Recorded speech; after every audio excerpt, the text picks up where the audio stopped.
City के अंदर जितने भी चौराहे हैं, मुख्य मुख्य मार्ग हैं, सीसीटीवी से कवर होंगे।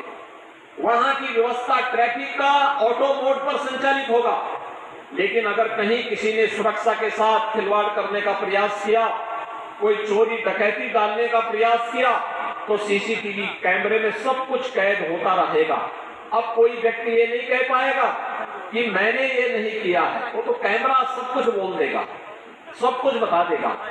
और वे सभी चीज एक जगह से मॉनिटर की जा सकती है। वह भी आज नगर निगम के द्वारा उसकी स्थापना का कार्य किया जा रहा है।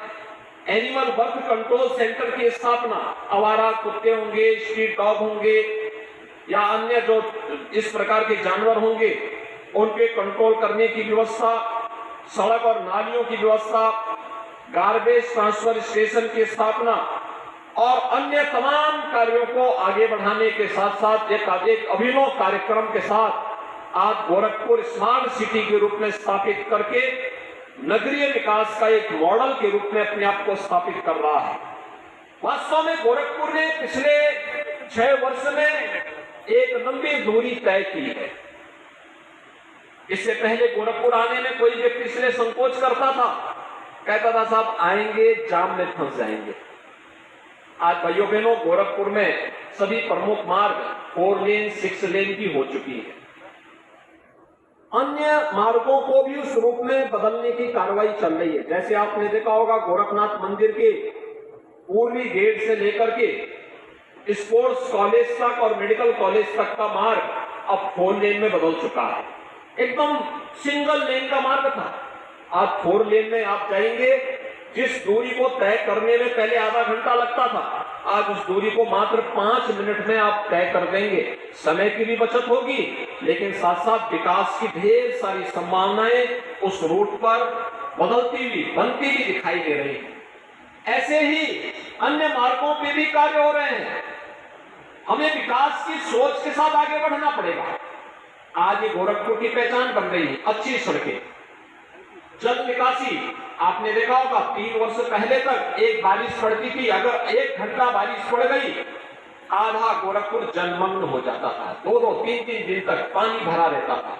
लेकिन आज गुड़धोआ नाले के विकास के साथ जिस प्रकार के कार्यक्रम आगे बढ़ रहे हैं, गोरखपुर के नाले और नालियों की सफाई करके समय से इसको तैयार किया जाता है।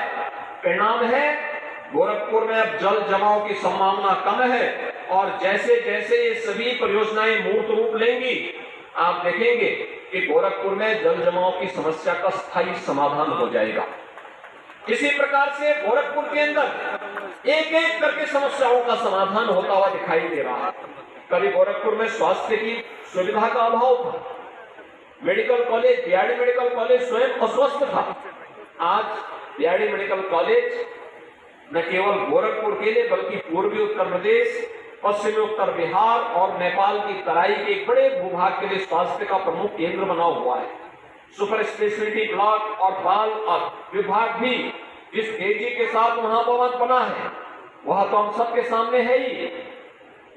एम्स गोरखपुर का निर्माण भी आज होने के बाद विकास की ढेर सारी संभावनाएं आगे बढ़ी। फर्टिलाइजर, रामगढ़ ताल, ये सभी एक नई पहचान गोरखपुर को दे रहे हैं। और इस नई पहचान के साथ गोरखपुर के प्रत्येक वासी का जुड़ना उतना ही महत्वपूर्ण होगा। और उसी दृष्टि से आज ये सभी कार्यक्रम आगे बढ़ाने के कार्य हो रहे हैं। मैं शारदीय नवरात्रि की प्रथम तिथि पर गोरखपुर को मिल रहे इतने ढेर सारे उपहार के लिए, चाहे वह सॉलिड वेस्ट मैनेजमेंट के लिए एनटीपीसी के साथ एमओयू का एक कार्यक्रम, सरकारी नगर निगम और सरकारी भवनों में सोलर पैनल लगाने की कार्रवाई के लिए एनटीपीसी को धन्यवाद देता हूं। नगर निगम की इस पहल का अभिनंदन करता हूं।